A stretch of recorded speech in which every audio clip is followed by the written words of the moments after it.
सगळ्यात जास्त आवड कशाची तुम्हाला? रेडिओची जास्त आपल्या जेवढ्याला भेटायचा रेडिओ तेव्हा? तेव्हा 150 बोलतो. तुमचा आवडता सिंगर आहे का मग कोण? मोहम्मद रफी.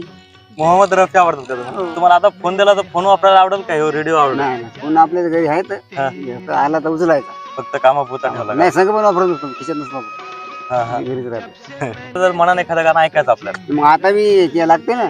पण तेव्हाच्या काळात मग तुमच्यावर फोन नसायचा, मग तसं तेव्हा कसं असायचं? नाही तर पत्र होते ना मग पत्रावर स्टेशनवर समजा आपण परभणीला पाठवायचं का जळगाव का नागपूर का जिल्ह्याच्या ठिकाणी पत्र पाठवायचं. त्याच्यात मग कसं वाटायचं जेव्हा तुमचं नाव यायचं रेडिओवर तेव्हा? चांगलं वाटतं की बाबा आपली नाव आली.